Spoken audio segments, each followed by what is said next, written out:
கட்சி இந்தியாவில் மட்டுமல்ல, இந்திய துணைக்கண்டத்தில் மட்டுமல்ல, தென்கிழக்கு ஆசியாவிலேயே ஒரு கட்சி, அதுவும் மாநில கட்சி, ஒரு பவள விழாவை இன்றைக்கு சீரோடும் சிறப்போடும் கொண்டாடி கொண்டிருக்கிறது என்று சொன்னால் அது திராவிட முன்னேற்ற கழகம் மட்டும்தான். அதற்கு என்ன காரணம்? ஒன்று மக்கள் நேசிப்பு, இன்னொன்று விளிம்புநிலை மக்களை தன்னோடு அணைத்து செல்கிற அந்த பாங்கு. அன்புரிய சோழர்களே, 1929 இதே செங்கல்பட்டிலே தந்தை பெரியார் முதல் சுயமரியாதை மாநாட்டை நடத்தினார். அந்த மாநாட்டிலே பல்வேறு தீர்மானங்கள் நிறைவேற்றப்பட்டன. இன்னும் சொல்ல போனால் அந்த தீர்மானங்கள் தான் இன்றைக்கு வரைக்கும் திராவிட இயக்கத்தினுடைய கொள்கை சாசனமாக இருந்து கொண்டிருக்கிறது. அதைத்தான் ஒன்றாக நாம் நிறைவேற்றிக் கொண்டிருக்கிறோம். திராவிட முன்னேற்ற கழகம் ரெண்டிலே உறுதியாக இருக்கிறது. ஒன்று மாநில சுயாட்சி, இன்னொன்று சமூக நீதி. சமூக நீதி என்று சொல்லும்போது ஏராளமான செய்திகளை நாம் பகிரலாம். அதிலே 1970 தொடங்கி அன்றைக்கு முதல்வர் முத்தமிழறிஞர் கலைஞர் அவர்கள் கொங்கு வேளாளர் சமுதாயம் முற்பட்ட சமுதாயமாக அன்றைக்கு அறிவிக்கப்பட்டிருந்தது. 70 கோவையிலே ஒரு மாநாட்டிலே கலைஞர் அவர்கள்தான் அவர்களை பிற்படுத்தப்பட்டோர் பட்டியலிலே இணைத்து இன்றைக்கு அவர்களுடைய முன்னேற்றத்துக்கு அடித்தளம் இட்டது திராவிட முன்னேற்ற கழகம் தான், வேற யாருமே கிடையாது. அதற்கு பிறகு நீங்கள் சமூக நீதி கொள்கையிலே பார்த்தோம் என்று சொன்னால் 89 கலைஞர் மீண்டும் ஆட்சிக்கு வந்தபோது பிற்படுத்தப்பட்டோர் சமுதாயத்திலிருந்து மிகவும் பிற்படுத்தப்பட்ட சமுதாயம் என்கிற ஒரு பிரிவை உருவாக்கி 20 விழுக்காடு அவர்களுக்காக ஒதுக்கி இன்றைக்கு வரைக்கும் அது மிக சிறப்பாக நடைமுறையிலே இருந்து வந்திருக்கிறது. இதுதான் சமூக நீதி. இஸ்லாமியர்களுக்கு 3.5 இடஒதுக்கீடு, கிறிஸ்துவர்களுக்கு இடஒதுக்கீடு, திருநங்கைகளுக்கு இடஒதுக்கீடு என்று தொடர்ந்து வந்து கொண்டே இந்த காலகட்டத்தில் தான் 2001 முத்தமிழறிஞர் கலைஞர் அவர்கள் ஒடுக்கப்பட்ட சமுதாயத்திலும் இன்னும் மிகவும் அடுக்கப்பட்ட மூட்டையிலே அடிமையாக இருக்கிற அருந்ததியர் சமுதாயத்துக்கு 3 விழுக்காடு இடஒதுக்கீட்டை அன்றைக்கு வழங்கினார்.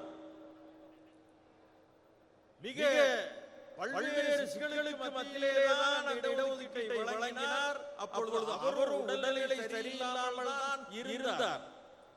ஆனாலும் அந்த சட்டம் நிறைவேற வேண்டும் என்கிற காரணத்தினால் இப்பொழுது இருக்கிற நம்முடைய முதல்வர் தளபதி அவர்கள் அன்றைக்கு உள்ளாட்சித்துறை அமைச்சராக இருந்தார்.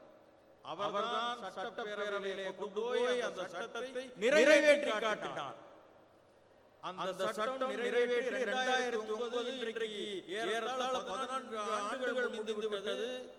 அது ஏதாவது வழக்கமன்றத்திலே தடு நிறுத்தப்பட்டு விடுமோ என்று நினைத்துக் கொண்டு இந்த காலகட்டத்திலே இன்றைக்கு ஆகஸ்ட் 1 உச்ச நீதிமன்றம் முத்தமிழறிஞர் கலைஞர் கொடுத்த அந்த இடஒதுக்கீடு செல்லும், அதற்கு மாநில அரசுக்கு அதிகாரம் இருக்கிறது என்று மிக தெளிவாக தீர்ப்பு வழங்கி இருக்கிறது. அன்புக்குரிய சகோதரர்களே, திராவிட இயக்கம் என்பது சமூக நீதியிலே இதற்கு மேலும் யாரும் இந்திய துணைக்கண்டத்திலே செய்துவிட முடியாது என்கிற அளவில்தான் இன்றைக்கும் அதனுடைய பணிகள் அமைந்து கொண்டிருக்கின்றன. குறிப்பாக 67 பேரறிஞர் அண்ணா அவர்கள் ஆட்சியிலே இருந்தார். மிக குறைந்த காலம் தான் இருந்தார். ஆனால் அந்த குறைந்த காலத்திலே 3 முத்தான விஷயங்களை நிறைவேற்றிவிட்டு சென்றார். தமிழ்நாட்டு தமிழ்நாடு என்கிற பெயரை வைத்துவிட்டு சென்றார். இருமொழி கொள்கையை உறுதி செய்தார். அதோடு நிறுத்தவில்லை. இன்றைக்கு சுயமரியாதை மாநாட்டிலே தந்தை பெரியார் அன்றைக்கு ஒரு தீர்மானத்தை நிறைவேற்றினார் அல்லவா செங்கல்பட்டிலே. இந்த சுயமரியாதை திருமணங்கள் எல்லாம் சட்டப்படி செல்லாமல் இருக்கிறது. இதற்கு ஒரு முடிவு கட்ட வேண்டும். அந்த முடிவுதான் சுயமரியாதை திருமணங்கள் செல்லும் என்கிற சட்டத்தை பேரறிஞர் பெருந்தகை அண்ணா அவர்கள் சட்டப்பேரவையிலே நிறைவேற்றி காட்டினார். உண்மையிலே சொல்ல போனால் இந்த சட்டங்கள் எல்லாம் அந்த சட்டத்துக்கு பிறகுதான் இன்றைக்கு தமிழ்நாட்டில் நிறைய பேர் ஆச்சரியப்படுகிறார்கள். தமிழ்நாட்டு வருகிற பிற மாநிலத்தைச் சேர்ந்தவர்கள் எல்லாம் என்ன ஐயர் இல்லாம கல்யாணமா இங்க நடக்குதா? எப்படி? அதுதான் தந்தை பெரியார். இன்னைக்கு திராவிட இயக்கம் என்று சொன்னாலே சீர்திருத்த சுயமரியாதை திருமணம் தான் நடந்து கொண்டிருக்கிறது. அப்படிப்பட்ட திருமணங்களை தந்தை பெரியார் அதை உருவாக்கி காட்டினார். அன்புக்குரிய சொந்தங்களே, அதோடு நிற்கவில்லை. இன்றைக்கு வரைக்கும் நம்முடைய தளபதி அவர்கள் ஆட்சி வந்த பிறகு ஏராளமான திட்டங்களை நிறைவேற்றிக் கொண்டே இருக்கிறார். ஒரு திட்டம் முடிய அடுத்த திட்டம் திரும்பி பார்ப்பதற்குள் ஒரு திட்டம் வருகிறது. அதிலே குறிப்பாக விளிம்புகளிலே இருக்கிற அருந்ததியர் மக்களுக்கு ஒண்டி வீரனுக்கு சிலை அமைத்து கொடுத்தார். ஈரோட்டிலே பொல்லான் வரலாற்று வீரன் பொல்லானுக்கு அங்கே இன்றைக்கு வரலாற்று சின்னம் ஏற்பாடு ஆகிக் கொண்டிருக்கிறது. அதே போல சிவகங்கையிலே குயிலியவர்களுக்கு 44 லட்சத்திலே இன்றைக்கு மிகப்பெரிய சிலையை அங்கே உருவாக்கி வைத்திருக்கிறார்கள்.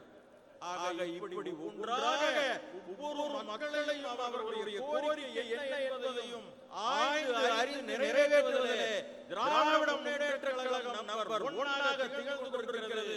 திராவிட முன்னேற்ற கழகத்துக்கு ஆதித்தமிழர் பேரவை சார்பிலே பவள வாழ்த்துக்களை நெஞ்சார்ந்த வாழ்த்துக்களை தெரிவித்து முடிக்கிறேன். நன்றி, வணக்கம்.